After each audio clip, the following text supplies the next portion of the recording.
할렐루야. 오늘도 새벽을 깨워 주님의 자리로 나오신 모든 분들을 환영하고 축복합니다. 우리 이 시간 사도신경함으로 예배의 자리로 나아가겠습니다. 나는 전능하신 아버지 하나님, 천지의 창조주를 믿습니다. 나는 그의 유일하신 아들, 우리 주 예수 그리스도를 믿습니다. 그는 성령으로 잉태되어 공정녀 마리아에게서 나시고 본디오 빌라도에게 고난을 받아 십자가에 못 박혀 죽으시고 장사된 지 사흘 만에 죽은 자 가운데서 다시 살아나셨으며 하늘에 오르시어 전능하신 아버지 하나님 우편에 앉아 계시다가 거기로부터 살아있는 자와 죽은 자를 심판하러 오십니다. 나는 성령을 믿으며 거룩한 공교회와 성도의 교제와 죄를 용서받는 것과 몸의 부활과 영생을 믿습니다. 아멘. 찬양으로 하나님께 영광 돌리겠습니다.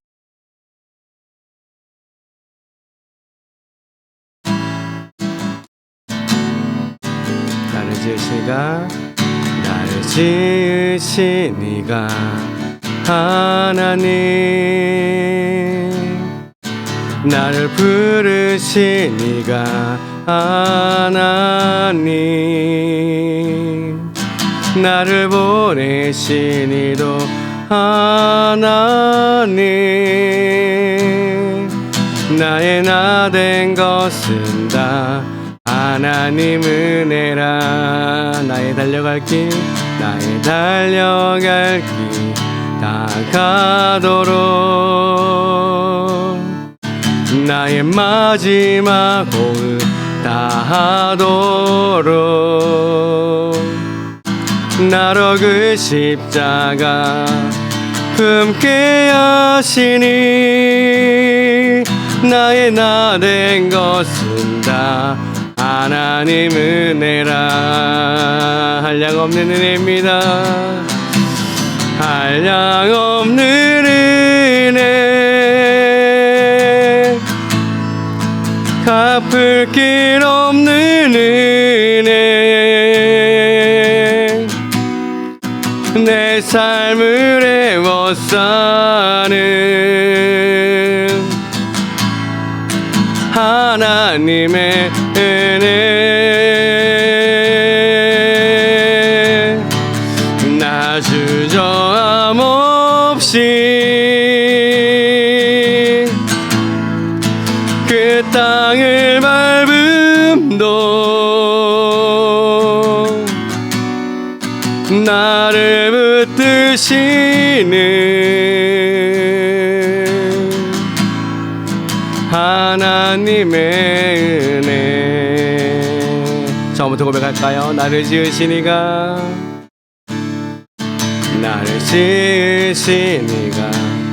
하나님, 나를 부르신 이가 하나님, 나를 보내신 이도 하나님, 나의 나 된 것은 다 하나님 은혜라. 나의 달려갈 길 다가도록 나의 마지막 호흡 다하도록 나로 그 십자가 품게 하시니 나의 나 된 것은 다 하나님 은혜라. 한량없는 은혜입니다. 한량없는 은혜, 갚을 길 없는 은혜, 내 삶을 애워싸는 하나님의 은혜, 나 주저함 없이 그 땅을 밟음도 나를 붙드시는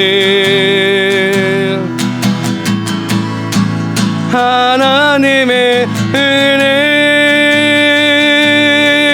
한량없는 은혜요, 한량없는 은혜, 갚을 길 없는 은혜, 내 삶을 애워싸는 그래는요 하나님의 은혜, 나 주저함 없이 그 땅을 밟음도 나를 붙드시는 하나님의 은혜,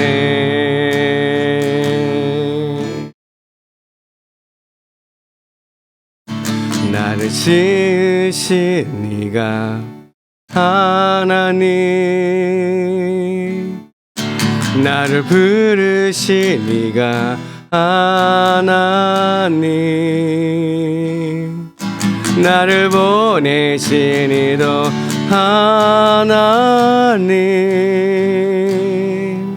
나의 나 된 것은 다 하나님 은혜라.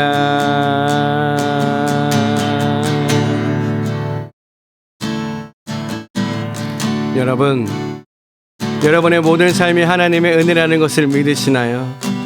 지난 모든 세월의 모든 시간이 하나님의 은혜라는 사실과 앞으로의 모든 시간이 하나님의 은혜 안에 살아간다는 것을 믿을 수 있으시나요? 지금 당장 내 앞에 일어나는 여러 가지 상황 속에서 때론 은혜가 아닌 것 같이 느껴질 때에도 있지만, 그러나 뒤돌아보면 여전히 그 또한 은혜였다는 사실을 깨닫게 되는 우리가 되기를 원합니다. 왜냐하면 우리는 예수 그리스도를 믿고 예배를 드리며 회개할 수 있는 은혜가 있기 때문입니다. 오늘 시간 기도할 때에 주님, 나에게 베풀어 주신 하나님의 아는 삶을 살 수 있게 하시니 감사합니다. 그 은혜를 잊지 않고 살아가는 하루하루의 삶이 되게 하여 주시옵소서. 우리 함께 기도합니다. 사랑의 하나님 감사합니다. 그렇습니다. 주님 은혜 안에 살게 하시니 감사합니다. 하나님, 우리의 삶의 모든 것이 은혜라는 사실을 깨닫게 하시니 감사합니다. 그러나 때로는 하나님, 우리가 할 수 없는 상황을 맞이할 때에, 하나님 힘들고 어려운 상황을 맞이할 때에 하나님 이것 또한 하나님의 은혜인가 하고 의심될 때도 있겠지만, 그러나 하나님 시간이 지나고 뒤돌아봤을 때에 이거 모든 것이 하나님의 은혜였구나 라고 고백되어지는 우리 모두의 삶이 될 수 있도록 주님께서 인도하여 주시고 함께하여 주실 줄 믿습니다. 하나님, 우리가 하나님 그 모든 것이 하나님의 은혜였다는 사실은 우리가 예수 그리스도를 믿고 예배를 드리며 회개할 수 있는 은혜가 있기 때문인 줄 믿사오니, 하나님 언제나 우리들에게 베풀어 주시는 그 하나님의 은혜를 경험하며 살아가는 삶 될 수 있도록, 하나님 그 은혜 안에 거하며 살아갈 수 있는 삶 될 수 있도록, 하나님의 나라와 하나님의 영광을 향해 살아갈 수 있는 우리의 삶이 될 수 있도록, 그 안에 주시는 풍성한 하나님의 은혜와 사랑을 누리며 살아갈 수 있는 우리 모두가 되어질 수 있도록 주님께서 인도하시고 함께 동행하여 주시옵소서.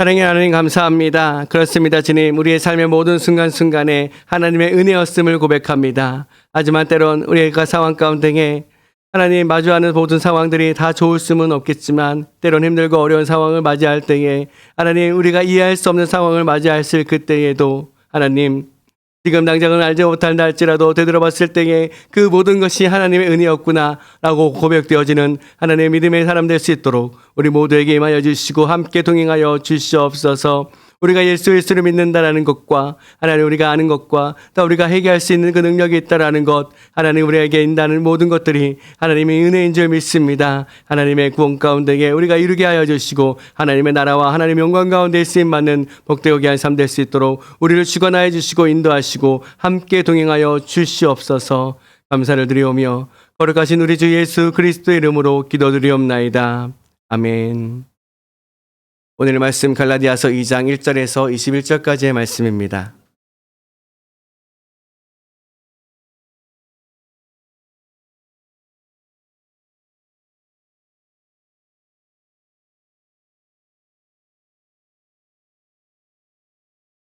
오늘 말씀 갈라디아서 2장 1절에서 21절까지의 말씀 우리 한 목소리를 듣도록 하겠습니다.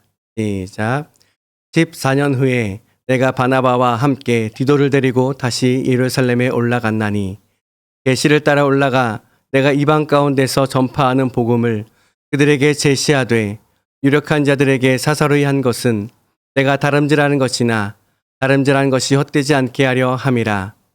그러나 나와 함께 있는 헬라인 디도까지도 억지로 할례를 받게 하지 아니하였으니 이는 가만히 들어온 거짓 형제들 때문이라.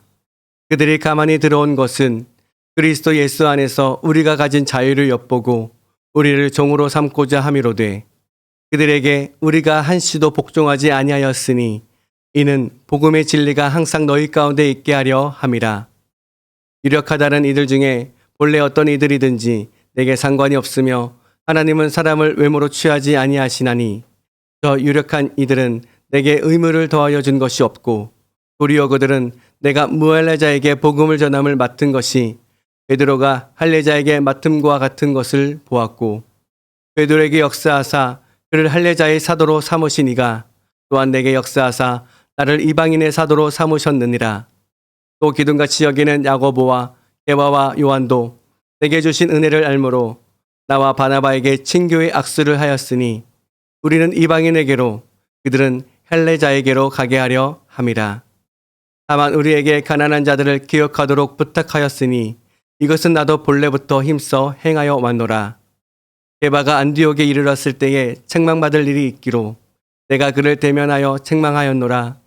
야고보에게서 온 어떤 이들이 이르기 전에 게바가 이방인과 함께 먹다가 그들이 오매 그가 할례자들 두려워하여 떠나 물러가매 남은 유대인들도 그와 같이 외식하므로 바나바도 그들의 외식에 유혹되었느니라. 그러므로 나는 그들이 복음의 진리를 따라 바르게 행하지 아니함을 보고 모든 자 앞에서 게바에게 이르되 내가 유대인으로서 이방인을 따르고 유대인답게 살지 아니하면서 어찌하여 억지로 이방인을 유대인답게 살게 하려느냐 하였노라. 우리는 본래 유대인이요 이방 죄인이 아니로되 사람이 의롭게 되는 것은 율법의 행위로 말미암음이 아니요 오직 예수 그리스도를 믿음으로 말미암은 줄을 알므로 우리도 그리스도 예수를 믿나니 이는 우리가 율법의 행위로서가 아니고 그리스도를 믿음으로써 의롭다함을 얻으려 함이라. 율법의 행위로서는 의롭다함을 얻을 육체가 없느니라. 만일 우리가 그리스도 안에서 의롭게 되려 하다가 죄인으로 드러나면 그리스도께서 죄를 짓게 하는 자냐? 결코 그럴 수 없느니라. 만일 내가 헐었던 것을 다시 세우면 내가 나를 범법한 자로 만드는 것이라.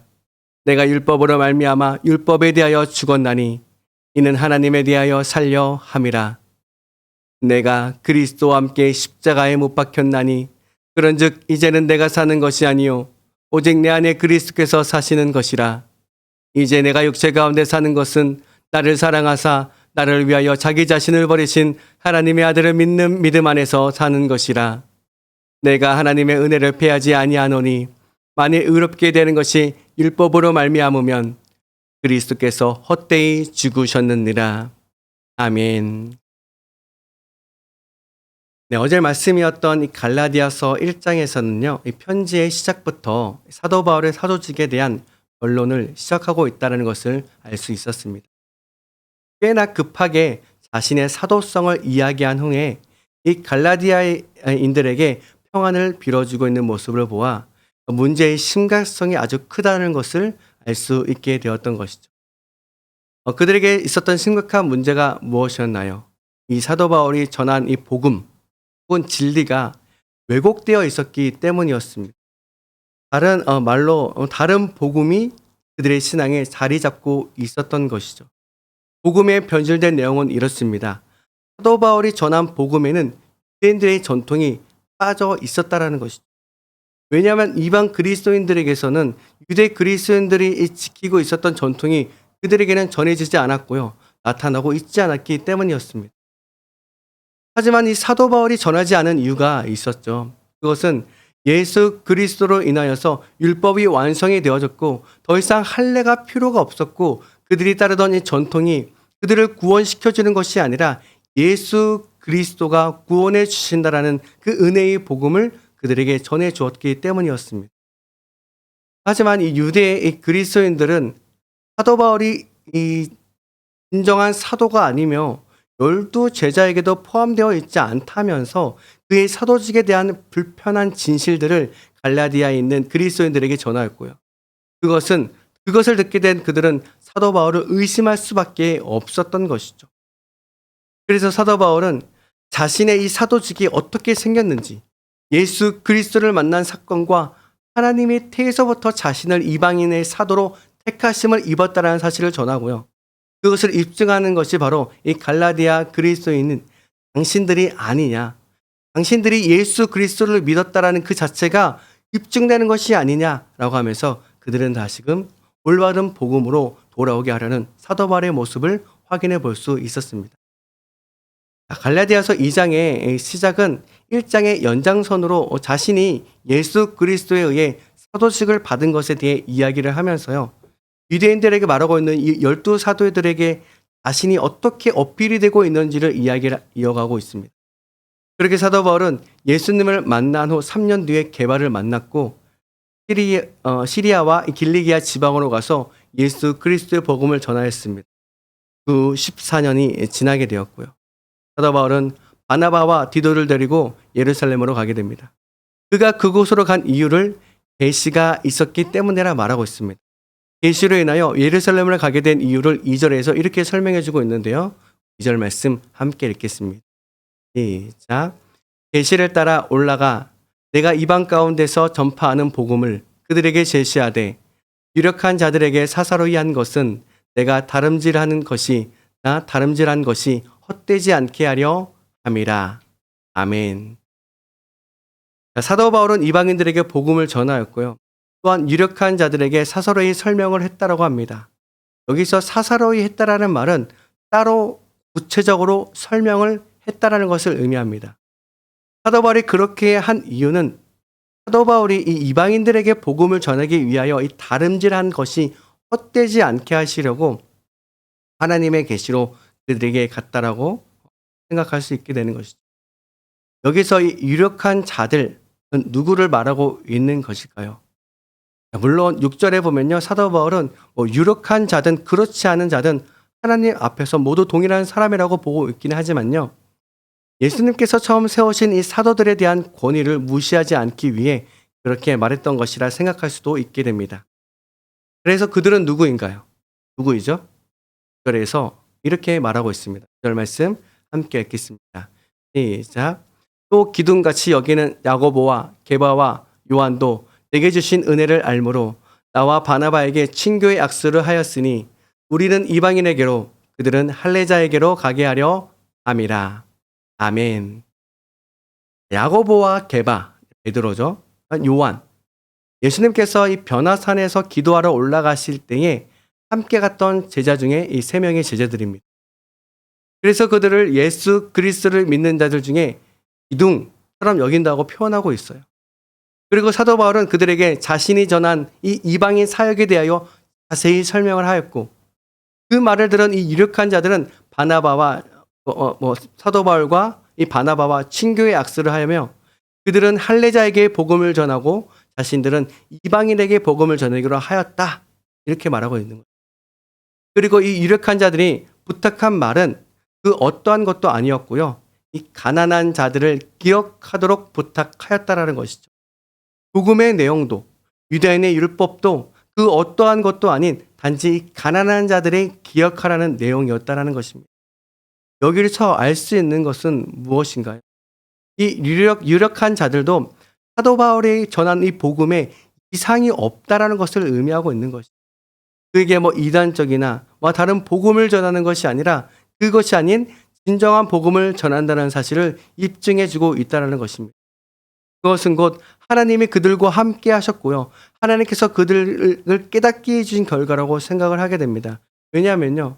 사도 바울이 계시를 따라 그들에게로 갔기 때문이라 거기서 우리가 알 수 있게 되는 거죠. 그렇게 사도 바울은 자신의 사도성에 대하여 자신이 전한 이 복음의 내용에 대해서 이 그리스도계의 기둥이라고 불리우는 야고보와 베드로와 요한에게 인정을 받았다라는 것을 이 갈라디아 교인들에게 말해주고 있다라는 것입니다. 또한 한 번은 이런 일이 있었다고 합니다. 게바 즉 베드로가 안디옥에 이르렀을 때에 사도 바울에게 책망을 받은 일이 있었던 것을 이야기해주고 있어요. 그 내용은 이렇습니다. 게바 즉 베드로가 안디옥에 있을 때에 야고보에게서 온 어떤 이들이 그곳으로 온다라는 소식을 듣게 돼요. 그런데 베드로는 이 할례자들이 두려워서 그 자리를 떠나 숨게 되었던 것입니다. 베드로가 그렇게 행동을 하니까요. 같이 있었던 유대인들도 어떻게 해요? 똑같이 그렇게 행동하는 거예요. 이방인들과 식사를 하는 것을 똑같이 그렇게 위선으로 이방인들을 대하고 있었던 것입니다. 그래서 사도 바울은 이 베드로를 책망을 하게 되었던 것입니다. 사도 바울은 베드로에게 이렇게 말을 하죠. 4절 말씀 함께 읽겠습니다. 시작. 그러므로 나는 그들에게 복음의 진리를 따라 바르게 행하지 아니함을 보고 모든 자 앞에서 게바에게 이르되 내가 유대인으로서 이방인을 따르고 유대인답게 살지 아니하면서 어찌하여 억지로 이방인을 유대인답게 살게 하려느냐 하였노라. 아멘. 베드로에게 이렇게 말하는 것이죠. 당신은 유대 사람인데도 유대 사람처럼 살지 않고 이방인처럼도 살지 않으면서 어찌하여 이방 사람들어 유대인 사람이라고 강요하느냐는 것이죠. 다시 말해 무슨 말인가요? 베드로 자신도요. 이방인들처럼 살지 못하고 눈치나 보면서 이방인들에게 어떻게 유대인처럼 살라고 그렇게 강요를 하고 있느냐 하는 것이죠. 이 복음의 진리 앞에 거짓된 모습으로 행동하고 있는 이 베드로와 또한 그와 함께 있었던 유대인들을 책망하게 된 것입니다.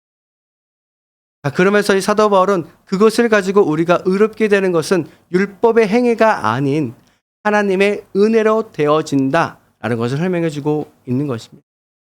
사람이 의롭게 되는 것은요, 율법의 행위로 된 것이 아니라 오직 예수 그리스도를 믿는 믿음으로 되어지는 것을 알기에 예수 그리스도를 믿는데 이것은 율법의 행위가 아니라 그리스도를 믿음으로써요, 의롭다 하심을 얻게 되는 것이라 말하고 있는 거죠. 율법으로는 단 한 사람도 의롭다 하심을 얻을 육체가 없기 때문이라 말하고 있습니다. 만약에요, 우리가 예수 그리스도를 믿는 이 그리스도인으로서 그분 안에서 의롭게 되려고 하다가 그렇게 살다가요, 그렇다면 반대로 죄를 짓게 된다면, 그렇다면 그리스도께서 죄를 짓게 하는 자인가요? 아니라는 것이죠. 그럴 수 없다라는 것입니다. 그렇기 때문에 우리는 이제 내가 쌓아놓은 나만의 율법, 그리고 그 전통으로부터 내려오는 모든 율법을 버려야 됩니다. 왜요? 내가 예수 그리스도를 믿고 있음에도 불구하고 내 안에서 거짓된 이 율법들과 거짓된 내 자아들이 계속 불쑥불쑥 튀어나오기 때문에요. 그 일어나는 것이 그리스도를 믿기 때문에, 그리스도가 내 안에 있기 때문에 나타나는 것이 아니잖아요. 아직도 내가 버리지 못한 내 안에 있는 율법과 아직도 나에게 옥죄어 있는 그것들, 아직도 내가 만들어 놓은 그 잣대와 내가 만들어 놓은 이 자아들, 그것을 내려놓아야 된다는, 그것은 곧 내가 쌓은 율법이 뭐야? 하나님과의 관계 안에서 살아갈 수 있기 때문이라 말씀하고 있는 것입니다. 그래서 우리 안에 무엇이 존재해야 하고 내 안에 내가 아닌 누가 계셔야 하는가? 20절에서 이렇게 설명해 주고 있는데요. 우리 20절 말씀 읽겠습니다. 시작. 내가 그리스도와 함께 십자가에 못 박혔나니 그런즉 이제는 내가 사는 것이 아니요 오직 내 안에 그리스도께서 사시는 것이라. 이제 내가 육체 가운데 사는 것은 나를 사랑하사 나를 위하여 자기 자신을 버리신 하나님의 아들을 믿는 믿음 안에서 사는 것이라. 아멘. 나는 그리스도와 함께 십자가에 못 박혔습니다. 십자가에 못 박혔다라는 것은 곧 나는 죽었다라는 것을 의미하는 것이죠. 이제 살고 있는 것은 내가 아닙니다. 죽은 내가 더 이상 내가 아니기에 이제 내가 살아가는 것이 아니라는 것입니다. 그렇다면 누가 살아가는 것일까요? 그리스도께서 내 안에서 살고 계십니다. 예수 그리스도가 죽은 내 안에 살아계시다고 말씀하십니다. 그래서 지금 내가 육신 안에 살고 있는 이 삶은 나를 사랑하셔서 나를 위하여 자기 몸을 내어주신 하나님의 아들 예수 그리스도를 믿는 그 믿음 안에서 살아가는 것입니다. 라고 고백되어지는 것입니다. 이 고백이 우리들 가운데 가득 넘치게 되길 예수 그리스도의 이름으로 축복합니다. 여러분, 그리스도인들에게서 너무나도 중요한 그런 말씀이겠죠. 우리의 삶이 이 말씀처럼 되지 않기 때문에 어려움이 있게 되는 것입니다. 아픔이 있기 때문입니다.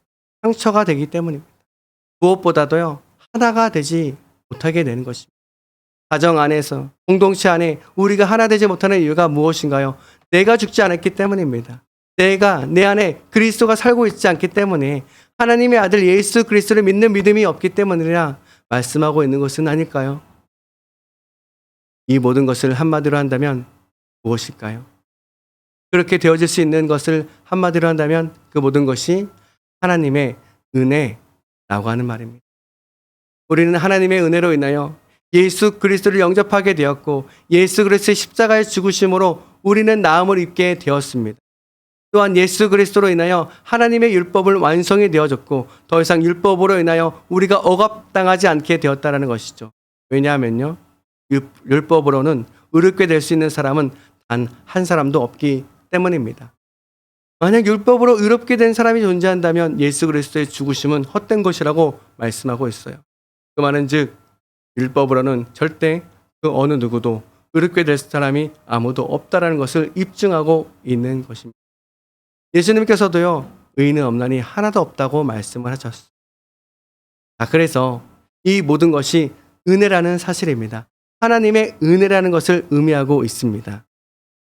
사도 바울은 자신이 복음의 사도가 된 이유와 이방인들에게 율법이 아닌 복음만을 전하는 이유를 설명해 주고 있었고요.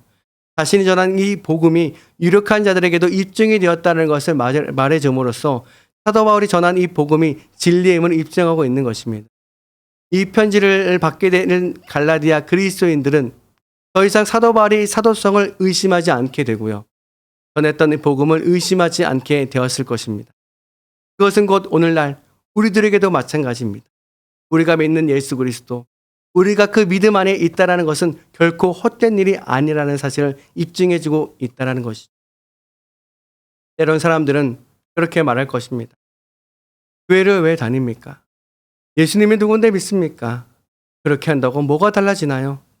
이 세상에 믿을 것 하나도 없는데 나 자신도 못 믿는데 누굴 믿어요? 이런 질문을 받게 된다면 여러분들은 무엇이라 말씀하시겠습니까? 믿을 수 있는 것이 하나님의 은혜입니다.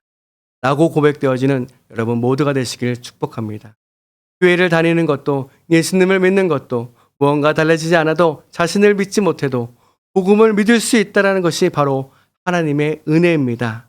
라고 고백하는 여러분 모두의 삶이 되어주시길 예수 그리스도의 이름으로 축복합니다. 네, 기도하겠습니다. 여러분, 예수 그리스도를 복음을 믿는다라는 것이 여러분들에게는 어떠한 의미가 있으신가요? 나의 삶에 어떠한 변화가 있으시나요? 아니면 여전히 예수님을 믿기 전 나의 모습 그대로 살아가는 나의 모습이 있는 것은 아닌가요? 우리 시간 기도할 때에 아직도 변해지지 못한 나의 옛 자아가 무엇인지 깨닫게 하여 주시고, 하나님의 은혜를 구하며 복음으로 변화되는 뇌가 되게 하여 주시옵소서. 두 번째로는 여러분들은 갈라디아서 2장 20절을 고백하고 계시나요? 그 고백이 여러분들의 삶 속에 나타나고 계시나요? 단순히 입술의 고백이 아니라 삶으로 살아내고 있으신가요? 네, 그것은 참으로 어려울 것입니다. 하지만 여러분, 사람이 본래 지으신 목적 그대로가 바로 그러한 삶의 고백입니다. 본래 사람에게는 당연하게 그 고백의 삶이 나타나야 하는 것이 정상입니다. 그런데 문제가 무엇인가요? 아담으로부터 깨어진 우리의 죄성이 그렇게 살아가는 것을요, 부끄러운 것이라고, 그렇게 살아가는 것은 이제 할 수 없는 것이라고, 그것은 있을 수가 없는 일이라면서 우리의 생각과 마음을 왜곡시켜 다시금 옛자로 돌이키려고 하고 있다라는 사실입니다. 하지만 여러분, 우리는 이 땅에 청지기적 사명을 가지고 살아가는 삶이라는 사실을 잊지 마시길 바랍니다. 이 시간 기도할 때에 주님, 내 안에 이 갈라디아서 2장 20절의 고백이 날마다 고백되게 하시고 그렇게 살아낼 수 있는 내가 되게 하여 주시옵소서. 세 번째로는 이 공동체 안에 치유의 손길이 필요하신 분들이 계속 계신데요. 계속해서 그분들을 위해서 함께 기도하는 시간 되었습니다. 네, 기도하겠습니다.